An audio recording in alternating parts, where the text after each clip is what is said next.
Hey, friend, I love some new data. And one stat that might surprise you or not is that 95% of active donors trust the nonprofits they give to. So donor trust isn't eroding, it's strong. So why in this climate does fundraising still feel so hard? That's exactly what Bloomerang's brand new 2026 Giving Signal Report digs into. It covers how donors across generations think, feel, and give right now. And where are the gaps that are keeping you from unlocking more generosity? And there's some pretty cool eye openers in here. 75% of millennials plan to give more this year. 94% of donors are more motivated when told exactly where their money goes, and so much more. So these are the kind of insights that can really help you close the gap and grow your impact. So head over to bloomerang.com to download it for free. The full link is in the show notes. Again, this is the brand new 2026 Giving Signal Report from Bloomerang. Let me know what you think. The research is really more connected and it's more collaborative. We've taken two completely different platforms of ALS data, and we've been able to harmonize those and essentially been able to merge those into one platform. Now it becomes such a deep, deep resource that the next researcher can dive into. It's snowballing. More and more people are collaborating. The momentum is there. It's getting bigger. Hi, everyone. Welcome back to a very special episode of Missions to Movements. You'll notice it looks a little bit different around here today. I am at the Microsoft Global Nonprofit Leaders Summit, and I am joined by some fabulous guests today. So first off, I want to introduce you to Clare, Durrett, Managing Director at ALS, and Terri Thompson, Program Director at On Point Scientific. So first question, as we get started today, is I just want the listeners to get to know you a little bit more. So Terri, maybe I'll start with you first. Before we get into the work and the dynamic of AI and fundraising and all the amazing work that you do, can you tell us, what does if there is the day-to-day, what does that look like? Or not, if there is no typical day-to-day, and that's fascinating in itself. And then two, what genuinely just lights you up about the work you get to do? Great questions. I'll tell you that. So for my work with Answer ALS, what really lights me up is really enabling people to get to data, research data, and researchers making it easy for them to study this data. It's so important to make sure that we're solving a disease such as ALS and getting treatments out. My day-to-day role there is basically removing hurdles and barriers for my team and for researchers to make sure that they get to the data that they need. Amazing. Clare, how about yourself? I'm disappointed. I thought Terri was going to say that I light her up. Well, you too. Her work. But having said that, I got into this about 15 years ago because a friend was diagnosed with ALS. And we wanted to affect change and to make progress. And what lights me up is that we are making progress. And we've seen that dramatically increase over the last couple of years. So it's really exciting. We still haven't solved ALS. So that is a little bit troublesome. Work to be done still. But it does light us up that we're making progress. And that feels really good. And my day-to-day is very similar to Terri's. If we were people on a racetrack and we were changing tires every day and we didn't know what was going to happen with a race car, that would be our day. As someone who's been watching a lot of F1 recently, that falls right into queue. Amazing. So I want to talk about some specifics into the work that you've been doing recently and give us some context when I ask about these two for listeners who might not be as well aware. There's a platform called Neuromine that you've been working in. Before that existed, and maybe you can give us context on what exactly that is, but what did ALS research look like before? Research, and in particular ALS research, was very fragmented. So you'd have a researcher in one area of the world, maybe studying genetics, another lab in another part of the world studying what we call RNA, and another studying protein, let's say. And they're looking at these molecules in very small cohorts. So they're asking, is the signal that we're seeing, are we seeing a signal, but is it real? And then if they go to meetings and they go and they compare data, can they compare that data? Because they're completely from different people and smaller cohorts. Now with Neuromine, with a very statistically relevant population of folks, we've got 2,000 to 3,000 now within our database. And we've got all the we call it omics, the RNA, protein, and so forth, and the genetics. We have all that data and the clinical data all associated together, along with cell lines and biosamples as well. So now researchers can come in. They don't have to generate that data. They can come in right away, ask their questions, and then use our samples for validation. And since they're all working on the same data set, they can easily compare their results to each other. So it's more connective, more relevant, and efficient, and faster. And I would imagine, is this across ALS as a cause, but also is this happening research globally on a multitude of issues? Yeah. The only thing I want to add to that is, and it's not science specific, but patients have been waiting patiently for decades for research to move faster. Yeah. It's been just moving at a snail's pace. And when you've been diagnosed with ALS, you're given a 2 to 5 year lifespan after diagnosis, and sometimes just after symptoms. So what this does is it really gives us back some time, but the potential for more time for people to live longer. And that's really exciting about the work that we're doing and connecting researchers and moving a lot more faster. That's a great perspective on it. That is very true, because in the moment, I'm sure you're instantly, I want answers now. Where's the solve now, especially for family members and friends surrounding. Something that we were talking about a little bit earlier before we hit record was there was a keynote this morning that was talking about the history of electricity and the adoption of electricity and how things progressively swung up right after electricity came up and with adoption. With AI, with research like this being more accessible, where do we see cures accelerating at, hopefully, I know it's still like early days, but has there been discussions in meetings or boardrooms that you're in about having a similar hopeful chart that cures can also happen much quicker? Particularly with ALS, we try to stay away from the word cures. What we're seeking are treatments that are effective treatments. There, with sporadic ALS, and that's 90% of the cases of ALS, there's no known genetic cause. So we don't know what we're looking for with ALS, and that's why it makes it seemingly impossible to research. But with the work that we're doing at Neuromind and other data resources, we're trying to declassify that so we can understand what type of ALS someone has. So once we're able to do that, we can start effectively developing more treatments for that. And Terri can speak to that a lot more scientifically, but that's the direction that we're going. And the acceleration with technology and those advancements with AI, we don't know what that number is, but it is advancing very, very quickly. Very quickly. Okay. I know there's been a ton, hundreds of active research projects going on with this that have come from that one unified data set. Can you tell, is there been a specific discovery or insight that has come directly from having that scale of data now at our fingertips to these bright individuals that has shifted the field so far in your work? So there's not one single breakthrough, but there's an insight. And it's how people are using and how research is being done now. So previously, as we were talking about earlier, it was fragmented. Now they have an already made data set that's connected to biosamples, cell lines, and clinical data for this large cohort. So the research is really more connected and it's more collaborative. Yeah. And because they're such a large data set, that's when, and I'm sure we're going to get into it more, but where a lot of AI starts to come in. Because AI can look at that large, well-curated data set and it can say, are there patterns that are associated with any particular subtype? Now, Claire kind of touched on it, but ALS the symptoms are very similar across the folks, but the underlying biological aspects could be very different. And so one person might look more like a circle, one person might look like a square, and another like a triangle. These are subtypes. And the AI can come in looking at that data and really start to pull out that subtypes and relate it to the clinical data that we have.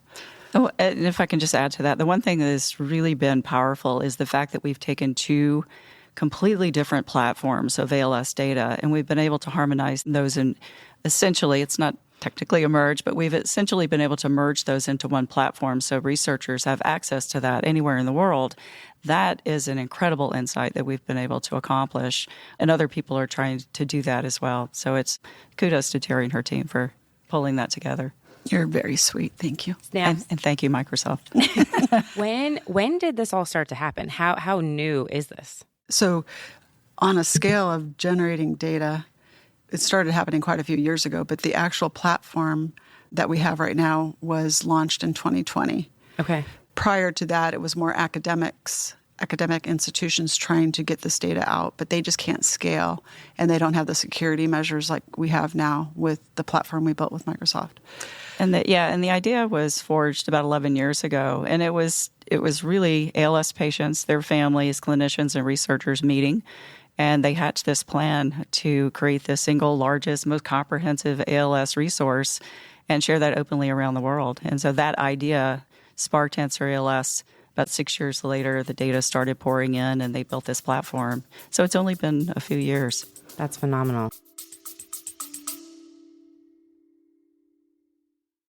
We are in a world hungry for change, and nonprofit impact matters more than ever.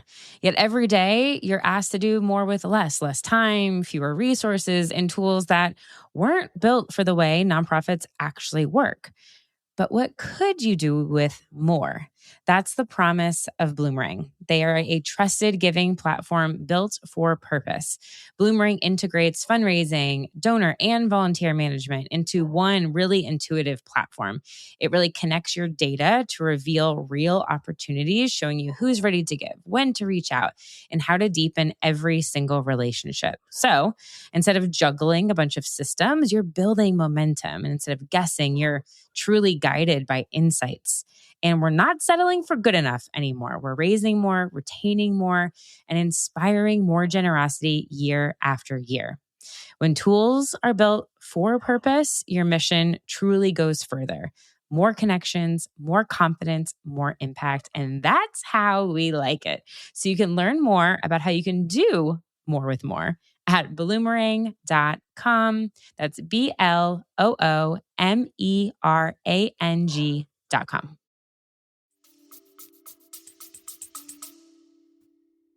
I think a lot of times when we think about general AI and everything with the GPTs, we're thinking about the day-to-day, but not the massive scientific discoveries that can happen across the globe. And that's so powerful. And I'm sure also for you working inside the data is I'm sure there's lots of aha moments of things coming together or seeing things that before were not able to be seen. That's phenomenal. I want to ask Clare, the partnership with Team Gleason that runs on a parallel track, and so really improving the daily life of people living with ALS. How do you hold both timeframes that you've kind of alluded to at once, right? It's serving people right now, but then also building towards the treatments for the future. It is a parallel track, and there is an equal urgency to both. They're not mutually exclusive, and we try to make sure that we focus on people living with ALS, advancing technologies, improving communication, improving mobility with technology that's advancing right now, but also while we're seeking treatments for the disease. So those work hand in hand with each other. One of the things we're looking at on the Team Gleason side is partnerships with people having the lived experience of living with ALS, that we can collect data from them day to day using the technology for communication.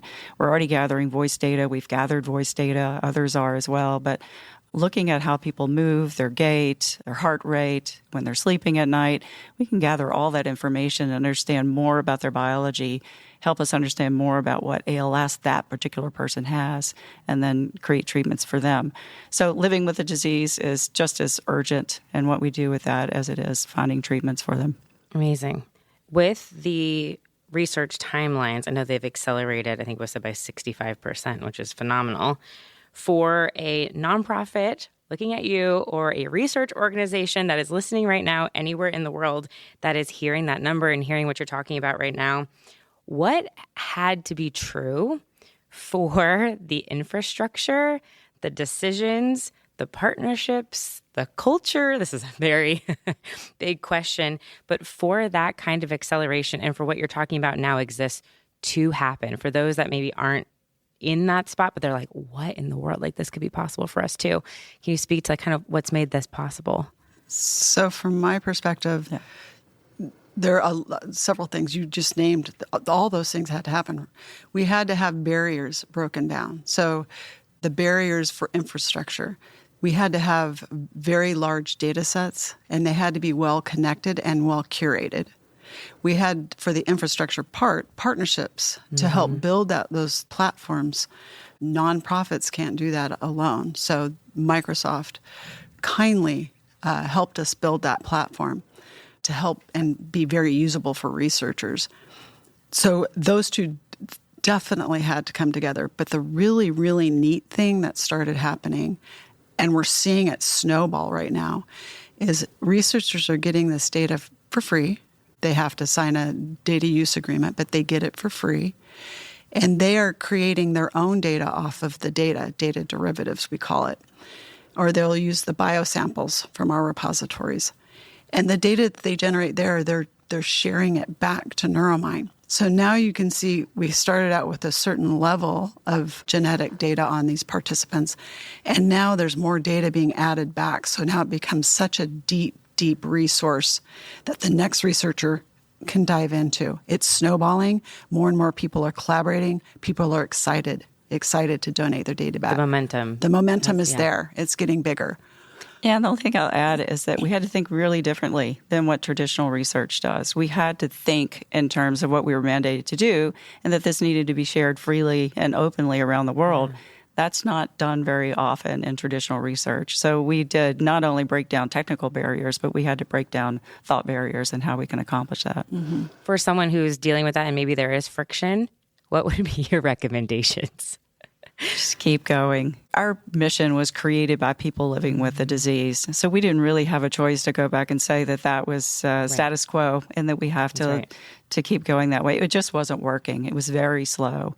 And so for us to continue that, and we made mistakes and we got a lot of pushback, but we just kept forging ahead. And like, Terri said, breaking down barriers, there were plenty. Yeah. Yes.